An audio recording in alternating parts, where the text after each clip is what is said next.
Bienvenidos a todos. En la clase de hoy vamos a hablar sobre el sobreseimiento y archivo provisional de las actuaciones. En primer lugar, tenemos que hacer una precisión terminológica y es aquella que tiene que ver a la siguiente precisión.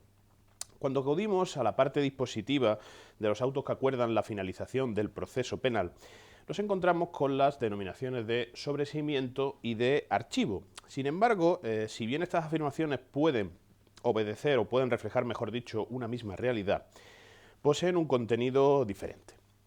En palabras de la profesora Villamarín López, el término sobreseimiento se refiere a las resoluciones del artículo 779 de la Ley de Enjuiciamiento Criminal, relegando la denominación de archivo para referirse, en palabras del Tribunal Constitucional, a la actividad material consistente en guardar las actuaciones en un lugar ad hoc, es decir, cuando se guardan las actuaciones en el archivo correspondiente al tribunal o juzgado que haya resuelto finalmente sobre ese proceso penal. En cuanto a las diferencias, en segundo lugar, entre el sobreseimiento libre y provisional, señalarles que la diferencia radica en la existencia o no de algún indicio de la comisión de un hecho delictivo o no, como les digo. Mientras que el sobreseimiento provisional exige la presencia de algún indicio o sospecha de la comisión de un hecho delictivo, por contra, el sobreseimiento libre exige la total ausencia de dichos indicios, lo que se traduce, para que ustedes me entiendan, en la falta de cualquier interés en la persecución del delito. En ese sentido también se han pronunciado nuestros tribunales. Es de reseñar un auto de la Audiencia Provincial de Madrid, el número 206/2013, en el que señala que la diferencia entre el sobreseimiento libre y provisional es siempre difusa. Por su parte, el Tribunal Constitucional ya venía afirmando que el sistema de la Ley de Enjuiciamiento Criminal es claro. Si hay indicios racionales de haberse perpetrado el hecho delictivo, ha de procederse al sobreseimiento libre.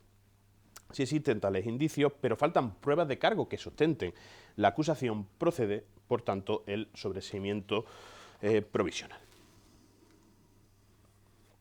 Miren, el auto que acuerda el sobreseimiento tanto provisional o libre manifiesta una misma realidad, es decir, la terminación del proceso penal. No obstante, la diferencia entre ambos radica en la extinción del proceso, así lo ha afirmado la doctrina, entre ellos el profesor Cachón Cadenas, puesto que en el sobreseimiento provisional la extinción no es definitiva y sí lo es en el sobreseimiento libre. En este sentido encontramos una importante matización también de la doctrina, del mismo profesor Cachón, cuando afirma que el sobreseimiento provisional no cierra la reapertura del proceso, pero sí cierra la reapertura arbitraria, subjetiva y caprichosa. Otra de las diferencias entre el sobreseimiento provisional y el definitivo radica en la posibilidad de acceso al recurso de casación. Por tanto, en atención al artículo 636 de la Ley de Enjuiciamiento Criminal, tan solo cabrá dicho recurso contra los autos definitivos, es decir, el auto de sobreseimiento libre. En tercer lugar, me gustaría hacer una matización, una diferencia entre la relación entre el sobreseimiento provisional y la presunción de inocencia.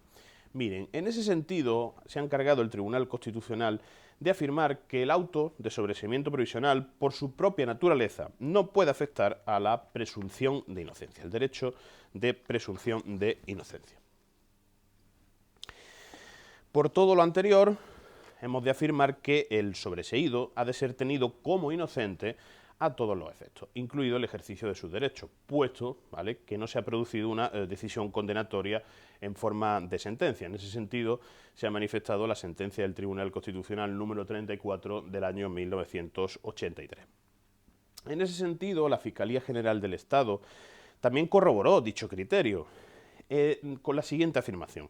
En el sobreseimiento no existe discusión sobre la inocencia o sobre la culpabilidad de un procesado. En ese sentido, como les digo, hemos de remitirnos a la instrucción de la Fiscalía General del Estado del día 15 de septiembre de 1983. En cuarto y último lugar, hemos de hacer referencia al ejercicio de las acciones penales contra el denunciante. Miren, tanto el denunciado como en su caso el querellado, si frente a él se ha presentado una querella criminal, tienen la posibilidad de denunciar o bien de querellarse contra aquella persona que le denunció.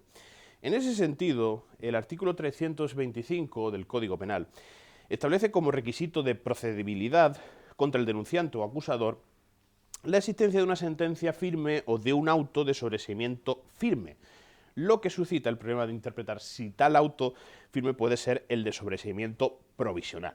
Bien, para resolver este problema, hemos de interpretar el mencionado precepto, el 325 del Código Penal, conforme con la Constitución española.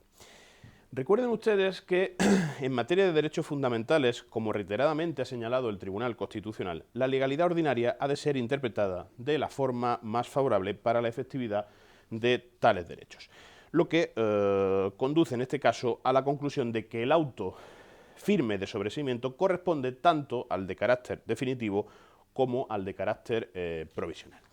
Bien, hasta aquí nuestra clase de hoy sobre las diferencias entre el sobreseimiento libre y el sobreseimiento provisional en el proceso penal. Muchísimas gracias por su atención.